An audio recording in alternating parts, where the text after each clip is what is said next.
Buongiorno da Giulio Cainarca a tutti coloro che sono all'ascolto di Radio Padania Libera e ben trovati al nostro appuntamento con Onda Libera, un po' più corto del solito perché, come avete sentito fino a poco fa, era in diretta radiofonica il segretario della Lega Nord Matteo Salvini, le cui affermazioni peraltro sono state anche ampiamente riprese dalla prima pagina dell'agenzia ANSA di stamani, che si apre con la notizia di un raid aereo egiziano contro le postazioni dello Stato Islamico in Libia. 5 i morti a Derna dopo gli 8 raid egiziani. Aerei dell'esercito egiziano hanno colpito obiettivi dello Stato Islamico in Libia in risposta all'uccisione dei 21 cristiani copti e sono tornati indenni alle loro basi. Lo ha riferito la radio egiziana citando un comunicato dell'esercito. Nell'annuncio, riferisce il sito del quotidiano Al-Haram, l'esercito egiziano ha precisato di avere colpito diversi obiettivi, tra cui campi di addestramento e depositi di armi. Sono stati 8 i raid compiuti dall'aviazione egiziana in Libia. A proposito dell'Egitto, poi vi vorrei riproporre l'articolo pubblicato ieri sul giornale, firmato da Magdi Cristiano Allam, circa la necessità di trovare un'alleanza con l'Egitto. Sono stati dunque 8 i raid compiuti dall'aviazione egiziana in Libia, 5 i morti a Derna. Lo ha riferito la TV libica, secondo quanto ha riportato anche una sovraimpressione della TV Al Jazeera. Derna è la città dell'est della Libia dove lo Stato islamico ha creato un califfato. I raid aerei egiziani hanno colpito accampamenti dello Stato islamico a Bengasi e a Sirte, ha riferito ancora il comandante dell'aviazione libica Saker al-Jorushi, secondo quanto riferiscono i media libici. Il generale ha detto di essere stato incaricato dal capo di Stato Maggiore delle Forze Armate e dal generale Khalifa Haftar di collaborare con le forze armate egiziane per colpire postazioni dello Stato islamico. E intanto nel porto di Augusta, a Siracusa, lo sbarco degli italiani evacuati dalla Libia a bordo di un catamarano maltese. 3 autobus delle forze armate utilizzati per trasferire gli italiani in un'altra struttura militare, condotti nella base di Sigonella e poi trasferiti in un aeroporto militare, probabilmente Ciampino, Roma, con velivolo dell'aeronautica. Salvatore Siracusano è il primo italiano a scendere dal catamarano che arriva dalla Libia nel porto di Augusta, arriva da Tripoli, non rilascia commenti, annuisce per dire sì quando qualcuno gli chiede se gli è stato detto di non parlare. La situazione a Tripoli è critica, si lascia sfuggire. Sullo Stato islamico l'ISIS è già da un pezzo che è a Tripoli, lo ha detto anche la TV. Adesso basta, ci sarà chi farà le dovute dichiarazioni. Chiusa l'ambasciata italiana in Libia, l'unica che era rimasta aperta, l'unica ambasciata europea ancora aperta dopo la grande fuga da Tripoli dello scorso agosto, è stata alla fine costretta dall'aggravarsi delle violenze sul terreno e dall'avanzata dei tagliagole dell'ISIS che sventolano bandiere nere fin dentro Tripoli a chiudere temporaneamente i battenti e ad avviare il rimpatrio dei pochi italiani rimasti. Sulla questione libica, l'ANSA di stamani riprende anche le parole pronunciate poco fa qui a Radio Padania da Matteo Salvini. Questo governo dà i numeri, sento che parlano di soldati e di guerra con facilità, ma è già stata fatta una cazzata nel 2011 con Gheddafi, lo ha ammesso anche Prodi, non ripetiamola. Prima di qualsiasi intervento bisogna capire cosa fare, trovando accordi sul territorio e fermare gli sbarchi. Così Matteo Salvini, parlando ai microfoni di Radio Padania stamani, mette in guardia il governo sui rischi di un intervento in Libia senza una chiara strategia. Il governo Renzi è pericoloso, parla di guerra a vanvera. Inoltre, aggiunge il leader del Carroccio, il ministro Alfano prima dice che le mie parole sono incommentabili, poi in un'intervista ammette che c'è la possibilità che tra i clandestini si nascondano terroristi.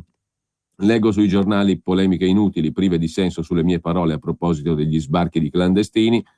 Ho solo detto di soccorrerli e aiutarli in mare, ma non di farli sbarcare. Il governo parla di guerra, poi facciamo i traghettatori per conto dello Stato islamico. Sono andato da Berlusconi come sono andato da Renzi e avrei incontrato anche Grillo. Sono segretario di un partito, è mio dovere parlare con tutti, dice ancora Matteo Salvini, rispondendo a un polemico ascoltatore che lo ha accusato di aver incontrato Berlusconi, che ha già fregato in passato la Lega per fare accordi. Io incontro tutti, ha detto Salvini, non necessariamente per fare accordi, anzi il mio accordo è solo con la Lega e con i leghisti. Sulla questione dello Stato islamico poi l'ANSA mette in forma video-audio le dichiarazioni di due ministri, ovvero del ministro dell'Interno Alfano e del ministro Gentiloni. Dapprima il ministro Alfano. Siamo a poche miglia nautiche dalle nostre coste, che sono coste europee, un califfato che avanza. In Libia non si può andare avanti così e dunque è necessario che la Libia diventi sempre di più e urgentemente una priorità della comunità internazionale, non solo dell'Italia o dell'Europa. La politica estera dell'Europa e la politica della comunità internazionale devono convergere verso la Libia. Se non si spegne quell'incendio, i rischi possono essere davvero gravi e noi siamo in prima linea perché siamo esattamente di fronte alla Libia. Ecco perché noi teniamo moltissimo a che questa diventi una reale priorità e ha fatto bene il ministro Gentiloni a dire le cose che ha detto. È evidente che nella situazione attuale e purtroppo con i fatti che si sono verificati in Europa e non solo in Europa di recente, nessun paese può dirsi a rischio zero. La nostra intelligence, le nostre forze dell'ordine sono al lavoro, sono in continuo contatto tra di loro, sono in continuo contatto con le altre agenzie di intelligence e sono in contatto con le altre forze di polizia e con le specialistiche dell'antiterrorismo degli altri paesi e dunque noi facciamo tutto un lavoro di analisi e di previsione che è il più raffinato e analitico possibile, ma nessun paese può dirsi a rischio zero, benché non abbiamo minacce specifiche e segnali concreti di rischio in questo istante. Così il ministro dell'Interno e così il ministro degli Esteri, Gentiloni. Dobbiamo farlo questa battaglia ovviamente anche in Libia. Anche qui di fronte alla minaccia terroristica che cresce a poche ore di navigazione dal nostro paese, io penso che l'Italia debba fare la sua parte. Naturalmente in un quadro di legalità internazionale, in un quadro, in una cornice ONU. Ma in Libia noi non possiamo sottrarci alle nostre responsabilità. Intanto, sempre dalla prima pagina dell'agenzia ANSA, la polizia danese ha confermato questa mattina l'arresto di 2 persone nella giornata di ieri in relazione al doppio attentato a Copenaghen. Danese di origini arabe, 22 anni, precedenti penali già noto all'intelligence. È il sommario identikit del killer di Copenaghen, che potrebbe essersi ispirato tragicamente alle stragi di Parigi e alla propaganda dello Stato islamico, senza avere un passato da cosiddetto foreign fighter, cioè senza essere mai partito dalla Danimarca per andare a combattere in Siria e Iraq. Il giorno dopo il doppio attentato a un convegno sulla libertà di espressione a una sinagoga a Copenaghen, 2 morti fra i civili, 5 agenti feriti, l'attenzione degli inquirenti si concentra sulle modalità e il movente del killer, identificato come Omar Abdel Hamid El Hussein, e soprattutto se abbia agito o meno da solo. La minaccia terroristica è seria, ha sottolineato il direttore dell'intelligence Jens Madsen, spiegando che il giovane killer potrebbe essere legato al radicalismo islamico e che può essersi ispirato agli eventi di Parigi e al materiale diffuso dallo Stato islamico. Rispetto agli attentatori di Parigi, non ci sono però elementi per pensare che si sia recato in Iraq o Siria per addestrarsi e combattere al fianco dei jihadisti dello Stato islamico. Nel frattempo la polizia ha avviato diverse operazioni per verificare se abbia agito da solo, tesi che al momento appare la più accreditata, anche se i media locali hanno riferito appunto di 2 arresti in un internet caffè di Nørrebro, il quartiere dove il giovane è stato ucciso dalla polizia che lo aveva rintracciato dopo una corsa in taxi. Si delineano meglio anche i contorni della vicenda. Il giovane ha abiti scuri, una sciarpa che gli copriva il volto, ha fatto irruzione in un edificio dove si ricordava la strage al settimanale satirico francese Charlie Hebdo, probabilmente per uccidere il vignettista svedese Lars Vilks, minacciato di morte in passato per aver pubblicato una vignetta su Maometto. Le persone all'interno hanno riferito di avere sentito le sue urla in arabo seguite da una raffica di arma automatica. La strage è stata evitata perché la polizia proteggeva il convegno che si teneva in un'altra sala, ma 3 agenti sono rimasti feriti e un civile, un regista 55enne, è rimasto ucciso prima che il killer riuscisse a dileguarsi, prima in macchina, poi in taxi, colpendo poche ore dopo la sinagoga dove ha ucciso un custode ebreo 37enne e ferito altri 2 poliziotti. Il giorno dopo l'attentato, intanto, Copenaghen piange le vittime e scopre di avere paura del terrorismo come Parigi, Londra e Madrid, che hanno pagato il prezzo più alto in termini di vittime negli ultimi anni. Abbiamo vissuto ore che non dimenticheremo mai, ha detto il primo ministro Helle Thorning-Schmidt, sottolineando che ci sono forze che vogliono male alla Danimarca e vogliono condannare la nostra libertà di parola. A Copenaghen, in segno di solidarietà, anche il ministro dell'interno francese Bernard Cazeneuve. Il presidente Hollande ha parlato di collegamento tra Copenaghen e Parigi per colpire quello che siamo, quello che rappresentiamo, i valori della libertà, del diritto, della protezione di chiunque, a prescindere dalla sua religione.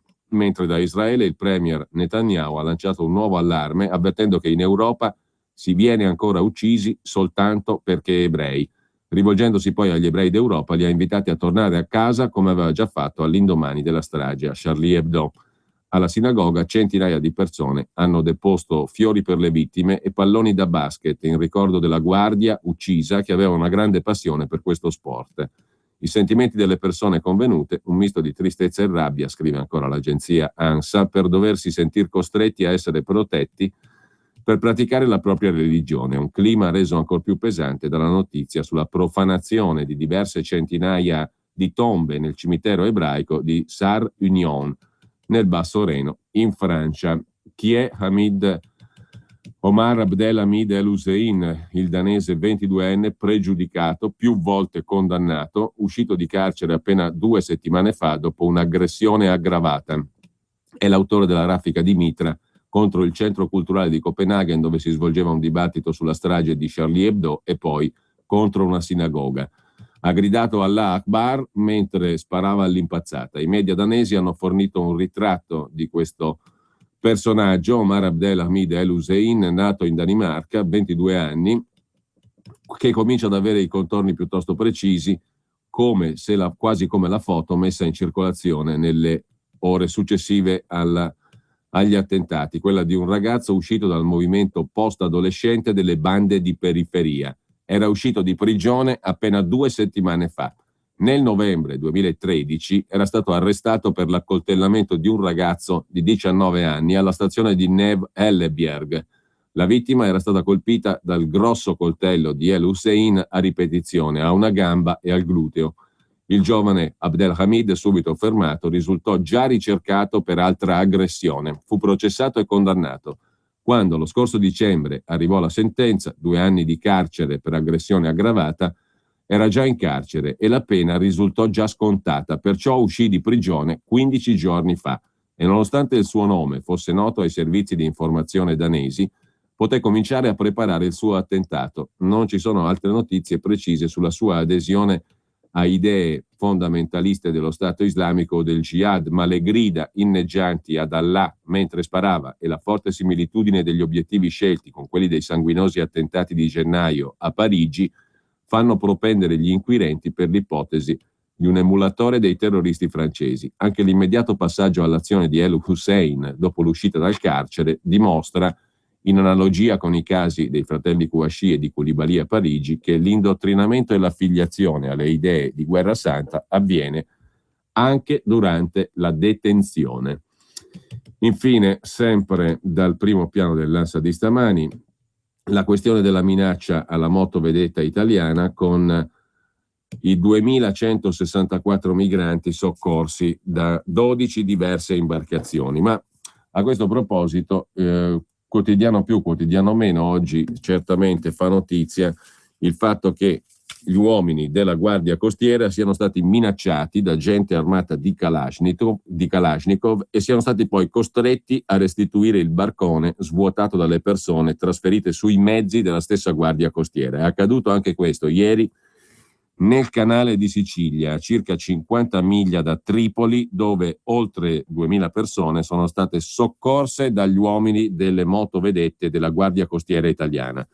Mentre avveniva il trasbordo di uno dei 12 interventi che hanno impegnato i soccorsi, 4 uomini a bordo di un barchino che imbracciavano i mitra, i Kalashnikov, si sono avvicinati alla Guardia Costiera italiana, hanno preteso e hanno poi ottenuto di rientrare in possesso dell'imbarcazione, che sarà evidentemente utilizzata per un altro carico di esseri umani. Uomini e donne della Guardia Costiera sono a serio rischio e si è aperta la questione della loro sicurezza. Come fanno a non avere armi a mani nude contro i trafficanti?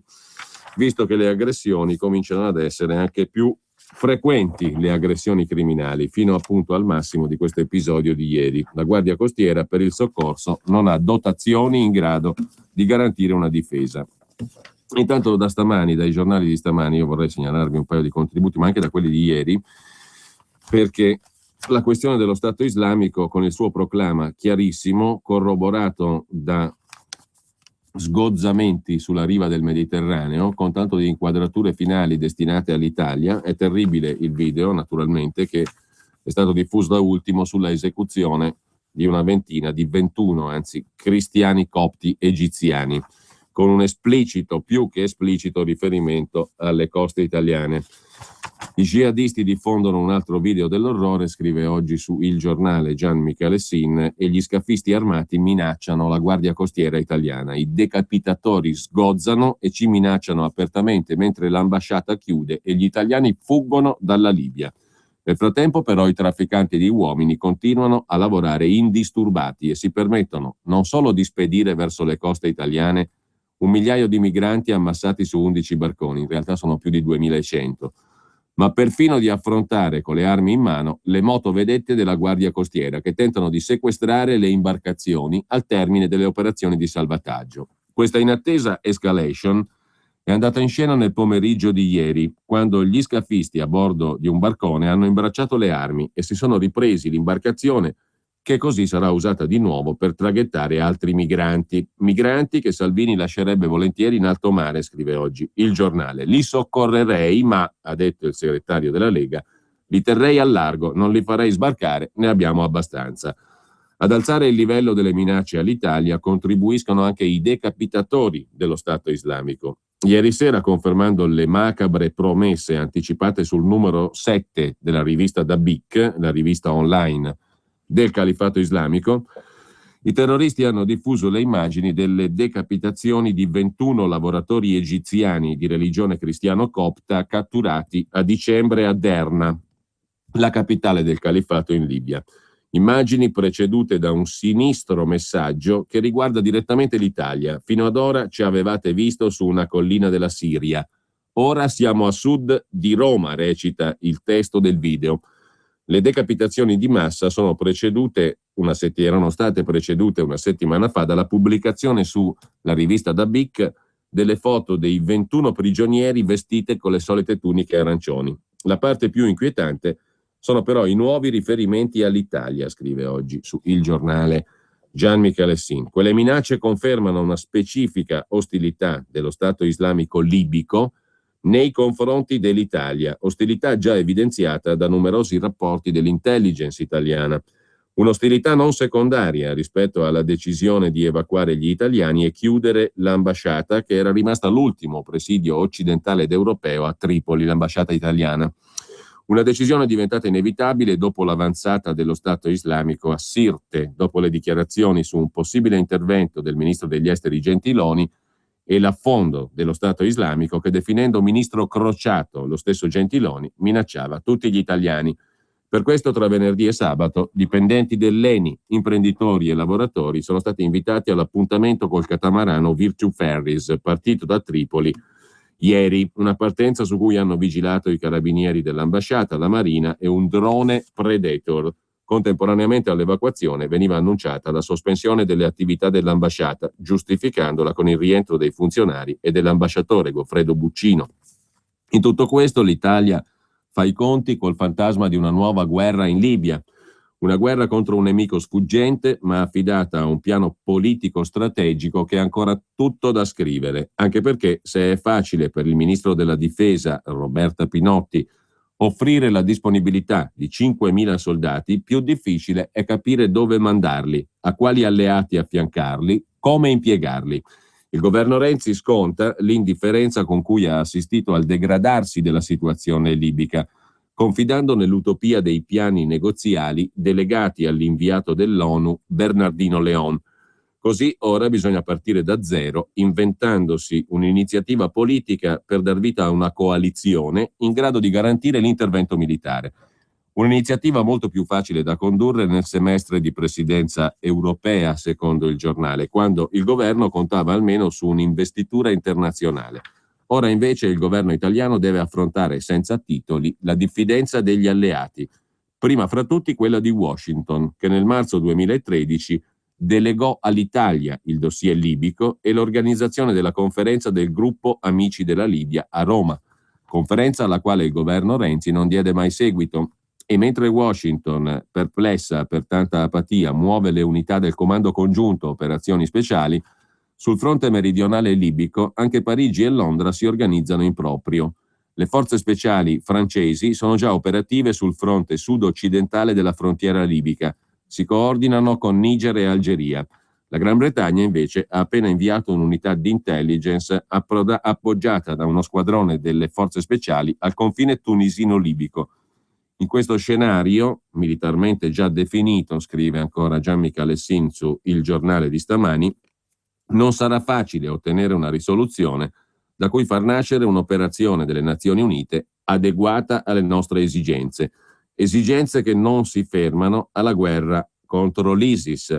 Oltre a riconquistare il controllo dei pozzi petroliferi dell'Eni nel sud della Cirenaica, garantire la difesa di quello di El Feel, delle installazioni offshore nel Mediterraneo, degli impianti di Sabratha e del gasdotto Green Stream, l'Italia ha anche un altro problema: stroncare, tentare di farlo, il traffico di uomini, un obiettivo che richiede non solo il controllo delle coste della Libia, ma anche la capacità operativa di combattere quelle milizie al-qaidiste che generano il traffico di uomini, gestendo le transumanze di esseri umani in arrivo alle frontiere meridionali del paese. Perciò, senza alleanze precise sul fronte interno libico e su quello internazionale, i 5.000 soldati evocati dalla ministra della difesa Pinotti rischiano di ritrovarsi comparse di un risico inutile quanto pericoloso, scrive il giornale. Mentre il quotidiano online Affari Italiani ospita un'intervista al politologo americano Edward Luttwak, che analizza le conseguenze dell'avanzata dei fondamentalisti musulmani in Libia.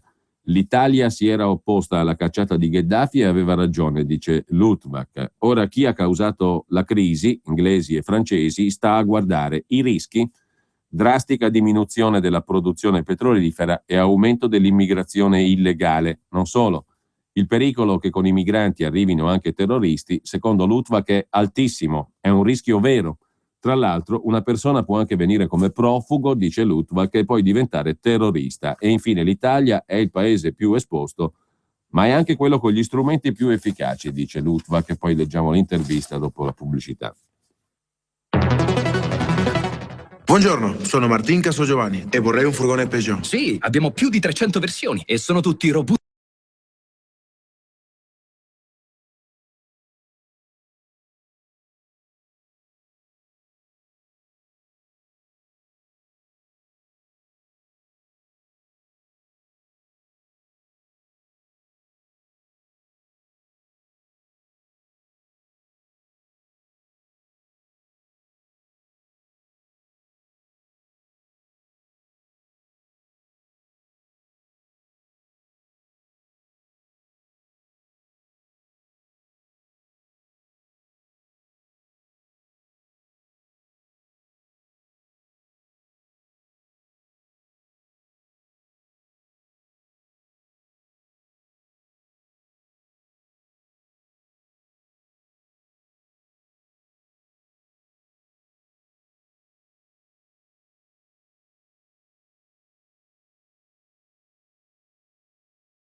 22.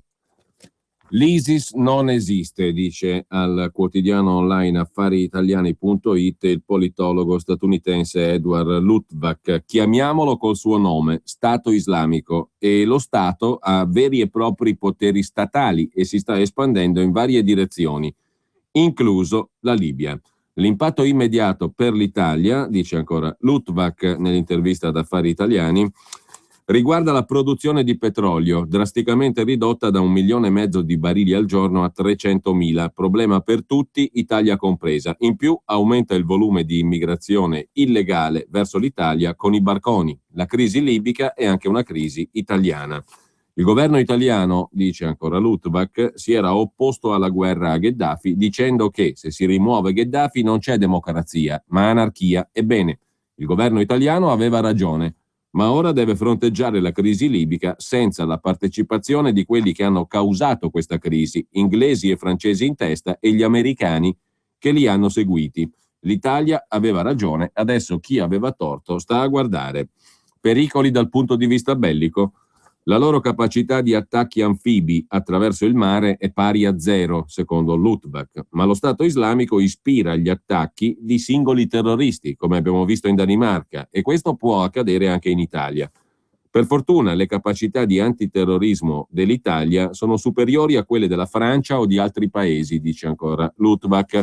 La polizia, i carabinieri, i sistemi di sicurezza interna ed esterna dell'Italia sono molto più capaci di gestire il pericolo terrorismo. D'altronde, finora non ci sono stati attacchi in Italia, anche se è la più esposta, ma è anche quella con gli strumenti più efficaci, dice Luttwak, secondo il quale il pericolo che coi migranti arrivino terroristi è altissimo. È un rischio vero, dice ancora il politologo statunitense. Tra l'altro, una persona può anche venire come profugo e poi diventare terrorista. Quelli che hanno compiuto attentati in Europa erano stati aiutati dall'Europa. Se uno Stato dà loro un panino e la Coca-Cola, poi questi, avendo l'ideologia islamica, possono fare attentati. Anzi, se nessuno dà loro panino e Coca-Cola, non fanno attentati. Anche se un paese europeo li aiuta, poi può prevalere l'ideologia islamica e i profughi possono trasformarsi in terroristi. Lo abbiamo già visto, i clandestini stanno violando la legge perché sono già illegali e tollerare l'illegalità è sempre errore. Non esiste una scusante per avere l'irregolarità in casa. Papa Francesco li invita a venire. Bene, ma che li inviti nello Stato del Vaticano e non in Italia, se proprio vuole, dice Edward Luttwak, intervistato da Affari Italiani. Compariva invece ieri su Il Giornale il commento firmato da Magdi Cristiano Allam: l'unico alleato è l'Egitto e Putin lo ha capito. Ora che finalmente Paolo Gentiloni, scrive Magdi Cristiano Allam ieri su Il Giornale, ora che finalmente Gentiloni è uscito dall'anonimato grazie allo Stato islamico che lo ha consacrato come ministro dell'Italia crociata, cosa aspettiamo a dichiarare guerra ai terroristi islamici che stanno conquistando la costa della Libia e hanno minacciato di bombardarci con i missili? È proprio necessario attendere la conta delle nostre vittime e il calcolo dei danni che subiremo? Ci serve un'altra strage premeditata di centinaia di clandestini costretti con le armi dagli scafisti libici a salire sui gommoni della morte?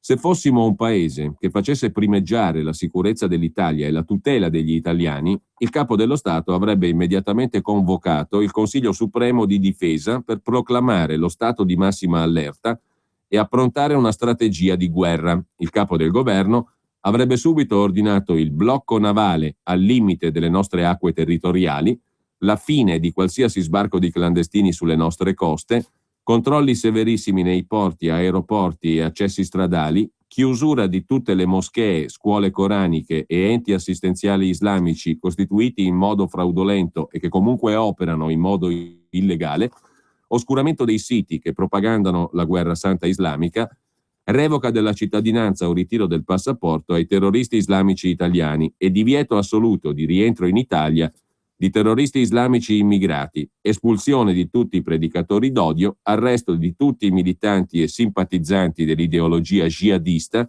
rimpatrio coatto di tutti i detenuti stranieri dalle nostre carceri, blocco dei finanziamenti stranieri alle istituzioni islamiche.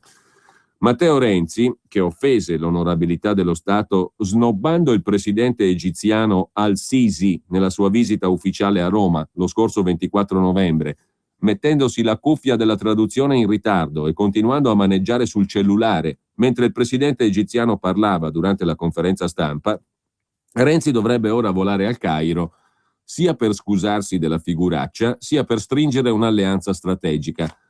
Perché oggi, scriveva sul giornale di ieri Magdi Cristiano Allam, l'Egitto è l'unico Stato che ha la capacità militare, l'interesse strategico e la determinazione politica a fare la guerra in Libia per sconfiggere i terroristi islamici.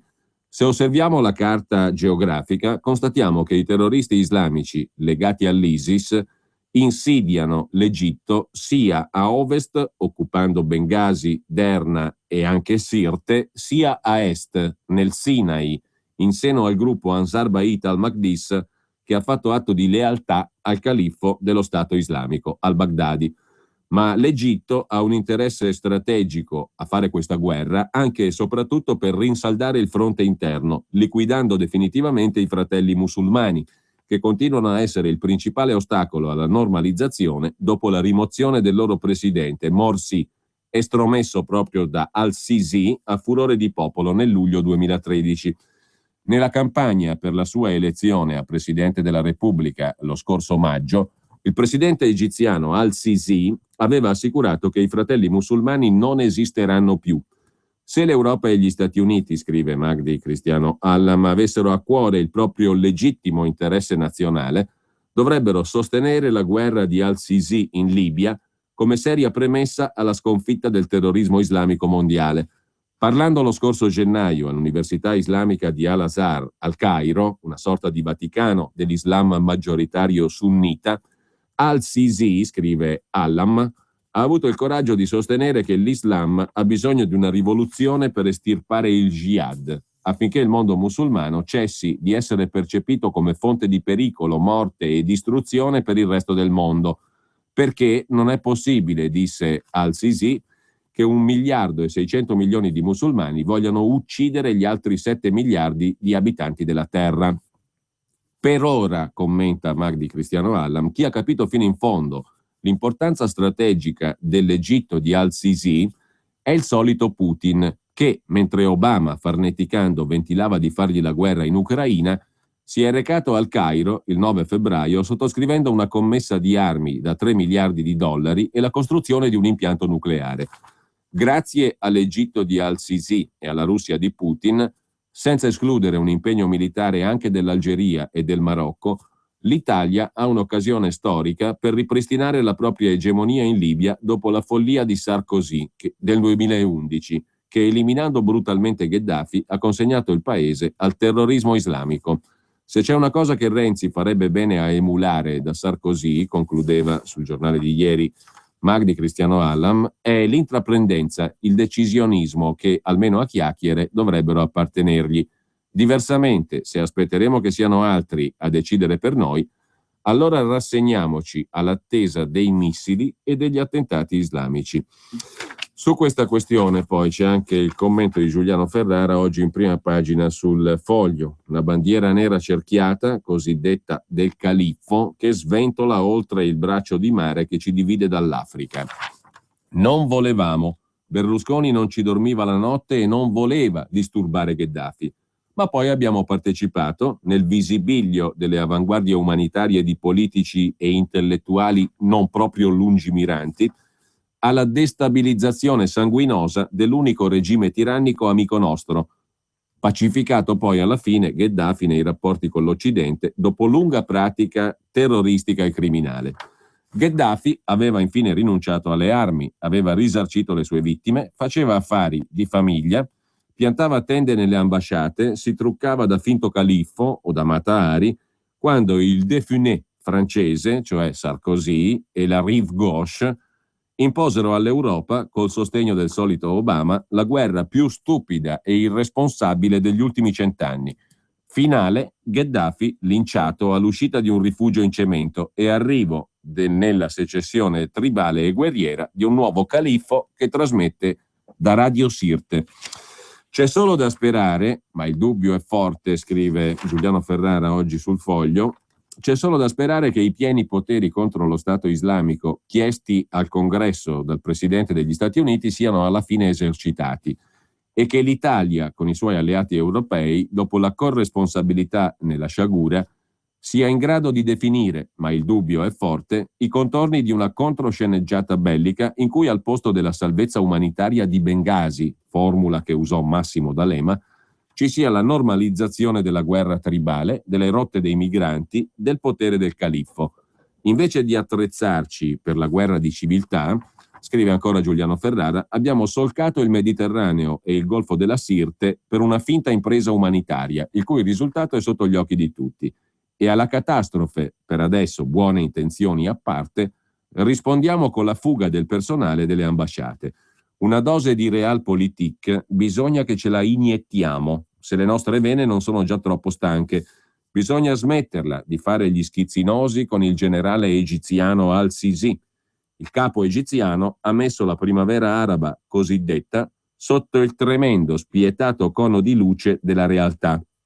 Si potrebbe anche rivedere, un occhio oltremare, la politica di tagli umanitari alle spese militari e considerare che in certi casi l'aviazione da guerra può risultare meno inutile di quanto non si pensi e i droni servono, sempre che resti tempo e modo per discuterne in un Parlamento in cui si promettono, a tutela delle prerogative del vecchio Senato, inimicizie storiche e sorci verdi, che poi erano una squadriglia della Regia Aeronautica che recava sulla fusoliera il disegno di 3 topi verdi dritti sulle zampe posteriori, scrive Giuliano Ferrara. Mentre sulla Stampa di ieri Maurizio Molinari faceva il punto sulla questione di Copenaghen, le ronde islamiche e gli jihadisti di ritorno, come lo Stato islamico si è infiltrato in Danimarca. Ronde nei quartieri per imporre la legge coranica, la Sharia, volontari per il califfo con i sussidi del governo danese, una delle percentuali più alte di estremisti e la missione di punire per l'eternità i credenti nella democrazia. All'insegna di queste parole d'ordine, i jihadisti danesi si ritrovano nel Millatu Ibrahim, che è l'unico gruppo fondamentalista europeo a richiamarsi apertamente allo Stato islamico. Millatu Ibrahim è un'espressione coranica con cui si intende la fede di Abramo ed è il nome del gruppo salafita tedesco di cui faceva parte anche il rapper convertito Deso Dog, messo al bando nel 2012 in Germania. Nel 2013 è stato bersagliato da raid e arresti in Repubblica Federale Tedesca. Il gruppo Millatu Ibrahim nel 2014 trasloca in Danimarca, dove debutta in settembre su YouTube con un video girato a Aarhus in cui il jihadista Abu Abdurrahman, alternando arabo e danese, inneggia tanto al califfo dello Stato islamico Abu Bakr al-Baghdadi quanto ad Abu Musab al-Zarqawi, il leader di Al-Qaeda in Iraq, ucciso dagli americani nel 2006, considerato l'ideologo dello Stato islamico. Condanniamo per l'eternità chi crede nella democrazia, dice il jihadista, a viso aperto, accomunando nel disprezzo le istituzioni danesi e i musulmani che le sostengono. Nel video campeggia il logo del gruppo, una casbah stilizzata fra rami d'alloro. Il legame è l'esperto Nico Pruscia, esperto di jihad europea all'Istituto di Affari Internazionali dell'Università di Vienna, afferma che c'è un forte legame tra Millatu Ibrahim e lo Stato islamico. Se la genesi del gruppo danese è a Vejle, altre cellule operano a Copenaghen, Aarhus, Odense e Aalborg. Si tratta di individui ideologicamente motivati, ben collegati e, secondo fonti della sicurezza danese, in contatto con altre cellule in Austria, Germania, Belgio, Francia e Gran Bretagna. La pericolosità di questo gruppo, che è traslocato dalla Germania in Danimarca, Millatu Ibrahim, si riflette nel numero dei volontari partiti per Siria e Iraq, circa 100, ovvero 18 per ogni milione di residenti, che significa, secondo il secondo tasso pro capite più alto d'Occidente dopo il Belgio, 22, e assai più alto rispetto a Francia e Australia, 11, Norvegia, 10, Gran Bretagna 6, Svezia 3. Miliziani con sussidio. L'intelligence danese ritiene che gran parte delle partenze sono verso la Siria, inclusi di 28 musulmani che risultavano disoccupati nei registri comunali e riscuotevano la relativa immunità. Insomma, sono partiti con il sussidio governativo danese in tasca. Per mesi hanno combattuto per il califfo, ricevendo i versamenti in denaro dei contribuenti danesi sui conti bancari danesi, a conferma dell'integrazione nella società danese.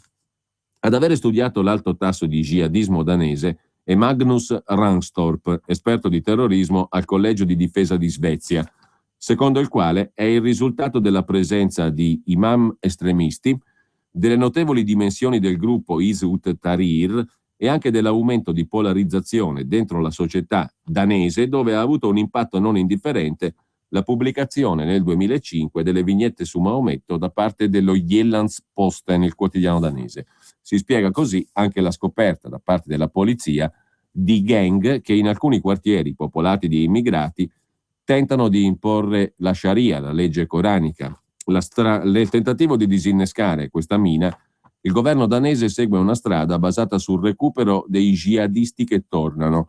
Ad Aarhus, dove la moschea di Grimhøy ha generato almeno 23 volontari per il califfo, le autorità hanno creato quello che hanno chiamato un centro di recupero, modellato sulla struttura precedente creata nel 2007 per disintossicare dal neonazismo gli hooligans negli stadi. Adesso il modello è applicato ai jihadisti che tornano in Danimarca dalla Siria e dall'Iraq. Dei 30 jihadisti partiti da Aarhus, almeno 5 sono morti, incluse 2 donne, 16 sono tornati.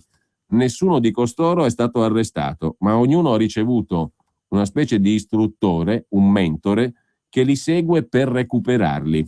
Fra le testimonianze raccolte in questo modo ci sono spiegazioni della scelta del jihad motivata dalla volontà di essere buoni musulmani e trasferirsi in uno Stato islamico per essere rispettati. Per Jette Clausen, docente dell'Università di Brandeis, laureata ad Aarhus, studiosa dei jihadisti di ritorno, si tratta di una soluzione molto ingenua, quella di tentare di recuperare gli jihadisti, perché stiamo parlando di danesi che a Raqqa, in Siria, ordinavano ai civili di rispettare gli editti del califfo, mostrando con ciò una motivazione assai radicata. Li vogliono recuperare col centro di recupero e il mentore.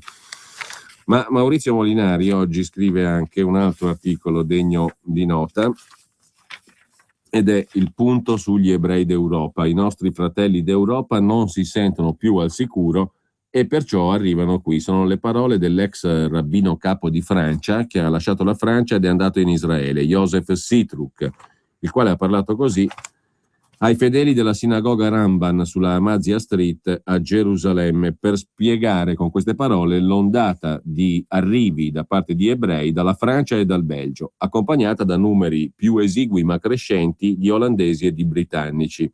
Ramban è una sinagoga di German Colony, è un quartiere di immigrati anglofoni, ma sulla centrale Emek Refaim, dove si ascolta sempre più spesso il francese e l'attesa dei residenti si concentra sull'imminente apertura di una pasticceria parigina, cioè parecchi ebrei arrivati in Israele dalla Francia. Fra poco arriveranno anche i danesi, dice Jacob, lo strillone di Israel Hayom, dalla tuta interamente rossa, commenta le notizie dell'attentato di Copenaghen che inondano i radiogiornali.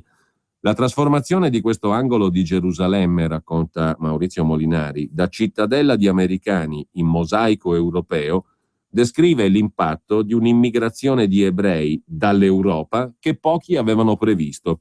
L'eroe del giorno sulla bocca di tutti è Dan Usan, 30enne ebreo danese, morto davanti alla sinagoga di Copenaghen per impedire ai terroristi di fare strage in una festa di Bat Mitzvah, maggiorità religiosa, affollata di bambini.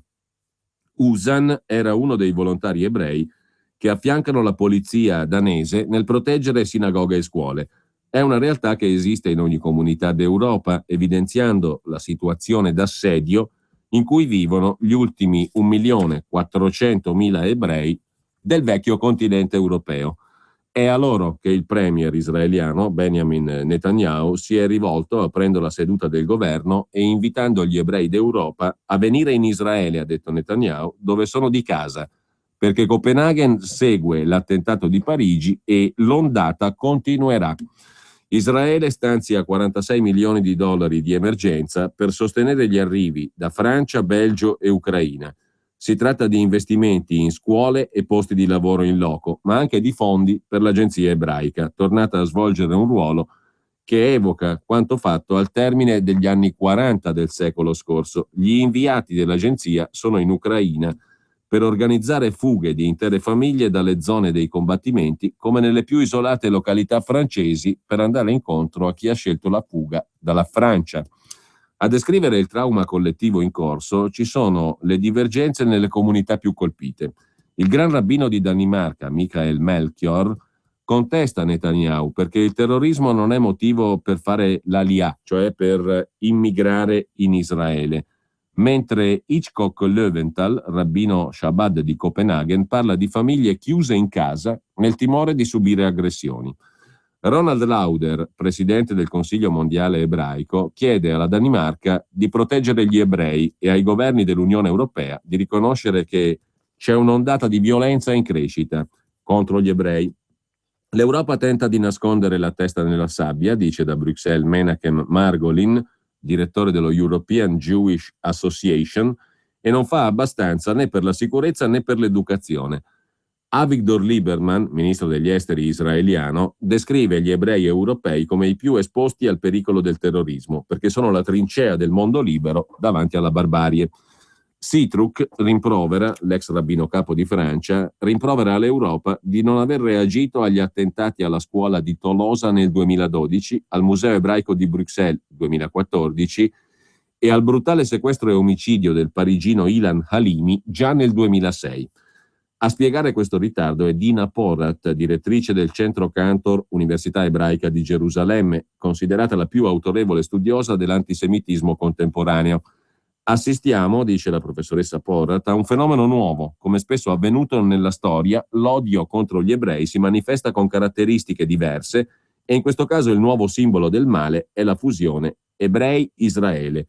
Si tratta di un antisemitismo violento, di matrice religiosa, che vede convergere jihadismo, terrorismo e neonazismo, anche grazie a quanto avviene fra gli immigrati musulmani, dove la ricerca di identità porta i più estremisti a cercare il nemico negli ebrei.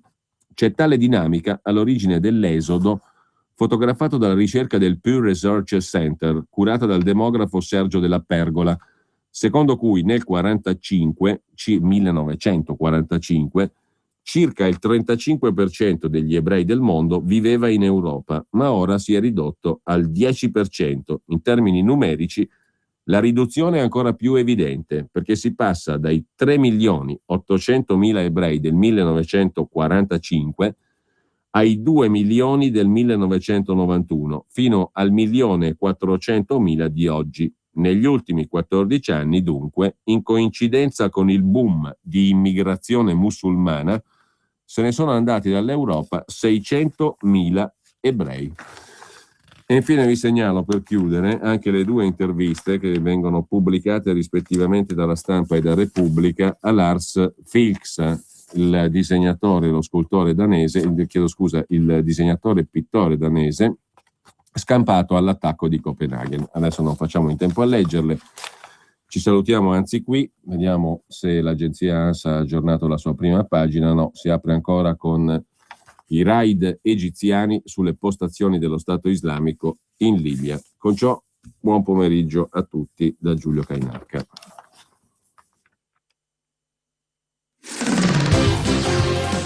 Sono le 11:57.